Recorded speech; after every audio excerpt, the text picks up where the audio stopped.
Hello friends, రాజ్యాంగం పరిరక్షించబడాలన్నా ప్రజాస్వామ్యం బలంగా ఉండాలన్నా కూడా ఏ రాష్ట్రంలో అయినా సరే ప్రతిపక్ష పార్టీలు అంతే బలంగా పనిచేయాలి. సంఖ్యాపరంగా ఎక్కువగా ఉన్నా లేకపోయినా కూడా ప్రశ్నించే విధానం పరంగా వాళ్ళు బలంగా ఉండాలి. అయితే ఏపీలో మాత్రం అలాంటి పరిస్థితి కనిపించడం లేదు. అంటే ముఖ్యంగా అధికారికంగా ఒప్పుకున్నా ఒప్పుకోకపోయినా ప్రతిపక్షం అంటే వైసీపీ అని ప్రజలందరూ నమ్ముతున్నారు, అలాగే భావిస్తున్నారు. వాళ్లే పోటీ పడుతున్నారు అధికార కూటమితో. ముఖ్యంగా టీడీపీ వైసీపీ మధ్య ఉన్న ఫైట్ ఏదైతే ఉందో అది అందరికీ తెలిసింది. అయితే అధికారంలోకి వచ్చి 1 year పూర్తయింది కూటమి ప్రభుత్వానికి. ఇలాంటి సమయంలో వైసీపీ ఈ 1 yearలో జరిగిన లోటుపాట్ల పైన నిలదీసే విధానంలో ఎక్కడో తప్పటడుగులు వేస్తుంది అనిపిస్తుంది. ముఖ్యంగా గడిచిన వారం రోజుల్లో, కొత్త నెల వచ్చింది కదా, జూన్ నెల వచ్చిన వారం రోజుల్లోనే 3 ప్రధానమైన పొరపాట్లు చేసింది అనిపిస్తుంది. ఒకసారి మీరే చూడండి. 3వ తారీఖున జగన్మోహన్ రెడ్డి తెనాలి వెళ్ళారు. తెనాలిలో 3 యువకులు, అందులో దళిత మైనారిటీ వర్గాలకు సంబంధించిన వాళ్ళు కానిస్టేబుల్ని కొట్టారు, అందుచేత వాళ్ళని శిక్షిస్తున్నాము అంటూ నడి రోడ్డు మీద వాళ్ళ కాళ్ల మీద పోలీసులు లాఠీలతో కొడుతున్నారు. అది ఎక్కువగా వైరల్ అయింది సోషల్ మీడియాలో. ఇమీడియట్గా దానిపై ప్రశ్నించడానికంటూ జగన్మోహన్ రెడ్డి అక్కడికి వెళ్ళారు, తెనాలి వెళ్ళారు, ఆ కుటుంబాలను కలిశారు, తర్వాత మాట్లాడారు. అయితే చాలా తొందరపడ్డారేమో అనే అభిప్రాయం చాలా మందిలో ఉంది. ఎందుకంటే ఒకటి, పోలీసులు అలా కొట్టడం చాలా చాలా చాలా తప్పు.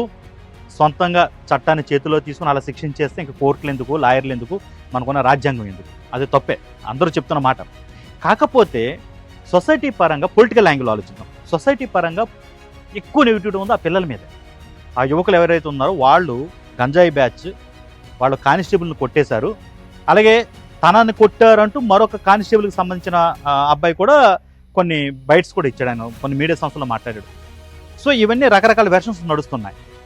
కాబట్టి సోషల్ మీడియాలో వాళ్ళపైన అలా కొట్టడం, వాళ్ళని బుద్ధి చెప్పడం కరెక్ట్ అని చెప్తున్నారు. యాక్చువల్గా తప్పు, ప్రజాస్వామ్యం అలా ఉండకూడదు.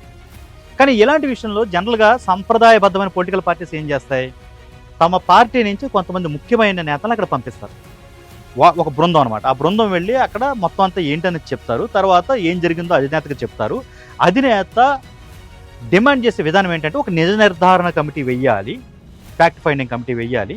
అది తన పార్టీ పరంగా వేస్తారా లేకపోతే ప్రభుత్వ పరంగా వేయాలని డిమాండ్ చేస్తారు. ఇవన్నీ వేరే వేరే విషయాలు. కానీ ముందు అసలు అక్కడ ఏం జరుగుతుంది, పొలిటికల్గా ఎవరి వైపు జనాభిప్రాయం ఎక్కువగా ఉంది, జనం ఏమంటున్నారు అనేది క్లియర్గా తెలుసుకున్న తర్వాత మాత్రమే నాయకుడు అక్కడికి వెళ్ళాలి. పైపెచ్చి అక్కడికి వెళ్ళి ఆయన మాట్లాడిన స్పీచ్ కూడా చాలా స్పష్టంగా కొనసాగింది. ముఖ్యంగా పిల్లలు ఏదో ఆవేశంలో చేస్తే అన్నట్టుగా మాట్లాడారు. అది ఎక్కువ వైరల్ చేస్తున్నారు ఆ టీడీపీకి సంబంధించిన సోషల్ మీడియా కార్యకర్తలు. అంటే ఎంత ఆవేశంలో చేసినా, ఎలా చేసినా ఒక కానిస్టేబుల్ని కొట్టేయడం కానీ, లేకపోతే ఇప్పుడు ఎదుర్కొంటున్న ఆరోపణల ప్రకారం వాళ్ళ గంజాయి బ్యాచ్ అయి ఉండడం కానీ, గంజాయి అమ్మకాల్లో వాళ్ళు ఉండడం కానీ, ఇదంతవరకు నిజం అనేది తర్వాత తేలుతుంది. కానీ ఎలాంటి ఆరోపణలు ఉన్నాయి, ప్రజలందరూ వాళ్ళకి ఎగ్నిస్ట్గా ఉన్నారు.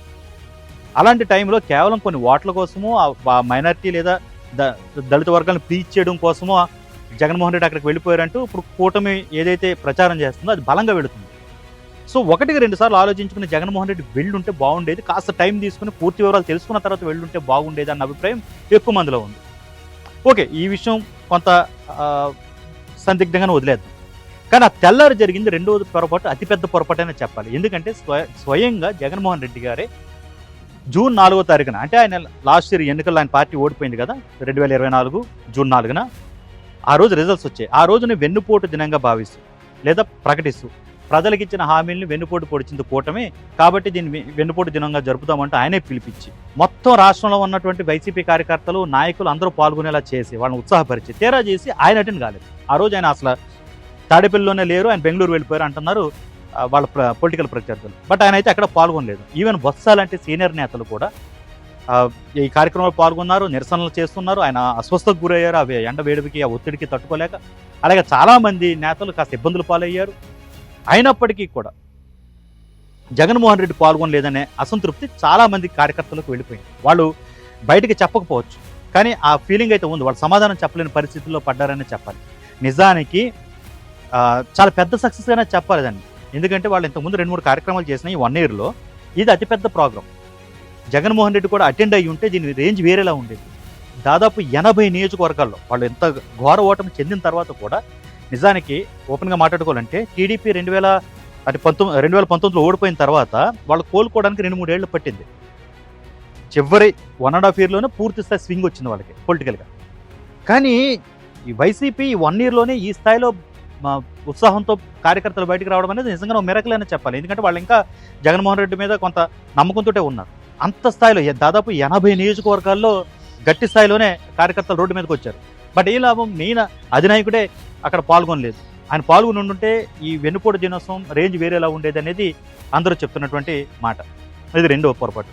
మూడవది అన్నిటికంటే కీలకమైంది ఇప్పుడు సాక్షి డిబేట్ ఇష్యూ అనమాట. ఆ కృష్ణరాజు అనే వ్యక్తి చేసినటువంటి మాటలు, ఆ అనలిస్ట్ అని చెప్పుకునే ఆయన అన్న మాటలు, అందులో ఆయన ఉద్దేశం ఏదైనా కావచ్చు కానీ అది వెళ్లాల్సినంత నెగిటివ్గా వెళ్ళిపోయింది. అక్కడ ఉన్నటువంటి ఎవరైతే యాంకర్ పాత్ర పోషించారో కొమ్మనేని, ఆయన కూడా దాన్ని సరిగ్గా హ్యాండిల్ చేయలేదు అన్నారు. ఆయన కేసులు ఎదుర్కొన్నారు. దాదాపు 52 చోట్ల రకరకాల ప్లేసుల్లో కేసులు నమోదయ్యాయి. చివరికి కొమ్మనేని అరెస్ట్ చేశారు. కృష్ణరాజు కూడా రేపో మాపు అరెస్ట్ అవుతున్నారు అంటారు. బట్ ఇంత పరిస్థితుల్లో కూడా దాన్ని సరిగ్గా హ్యాండిల్ చేయలేదు.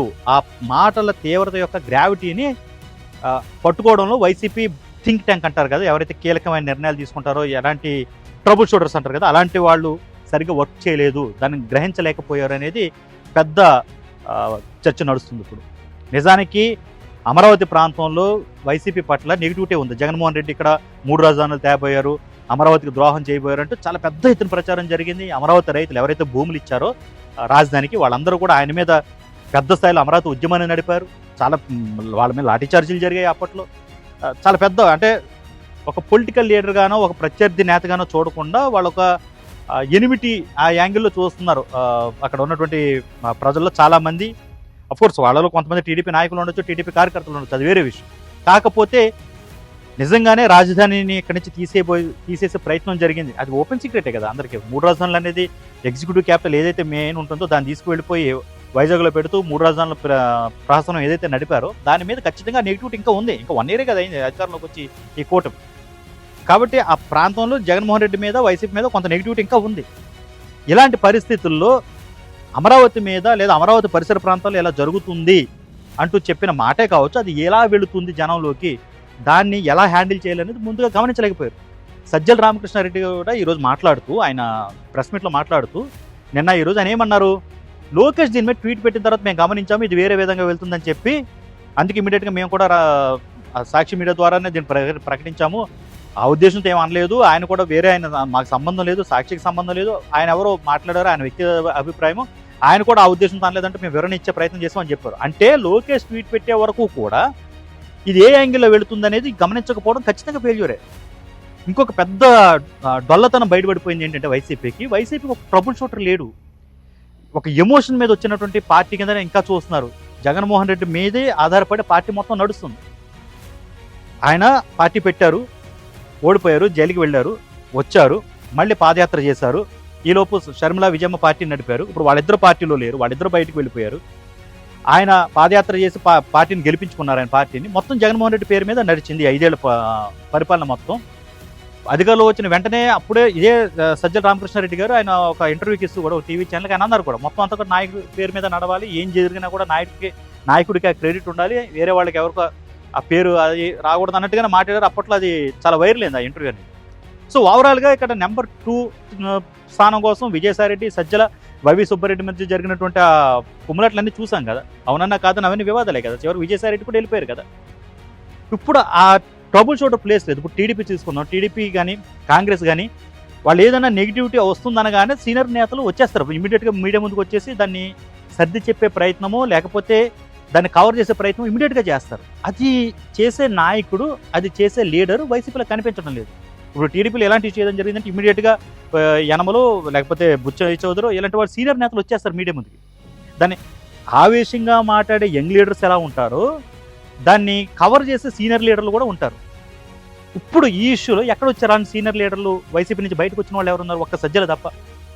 ఇంతకుముందు విజయసాయిరెడ్డికి ఆ పేరు ఉండేది ట్రబుల్ షూటర్ అని. కానీ ఆయన ఎక్కువగా ఎలాంటి ఇష్యూలు అంటే లీగల్ ఇష్యూల్లో కావచ్చు, లేకపోతే ఈ వివాదాలు, ఫైనాన్షియల్ వివాదాలు కావచ్చు, లేకపోతే సెంట్రల్తో లాబియింగ్ కావచ్చు, పార్టీలో అంతర్గత ఇష్యూస్ కావచ్చు, ఇలాంటి అంశాల మీద ఆయన ట్రబుల్ షూటర్గా పనిచేసేవారు. బట్ ఇలాంటి పొలిటికల్గా పార్టీకి నష్టం జరిగే అంశం ఏదైనా జరిగినప్పుడు దాన్ని కవర్ చేసి ప్రజలకు సర్ది చెప్పి పార్టీ మీద మళ్ళీ ఒక విధమైనటువంటి సానుభూతో నమ్మకమో పెంచే విధంగా చర్యలు తీసుకోవడమో, మాట్లాడడమో మీడియా ముందు, ఇలాంటి పనులు చేసే ట్రబుల్ షూటర్ ఖచ్చితంగా వైసీపీలో లేరు. ఇంతవరకు ఆ ప్లేస్ ఖాళీగానే ఉంది అనే ఒక అభిప్రాయం జనం అందరి ముందు తేటతెల్లమైపోయింది.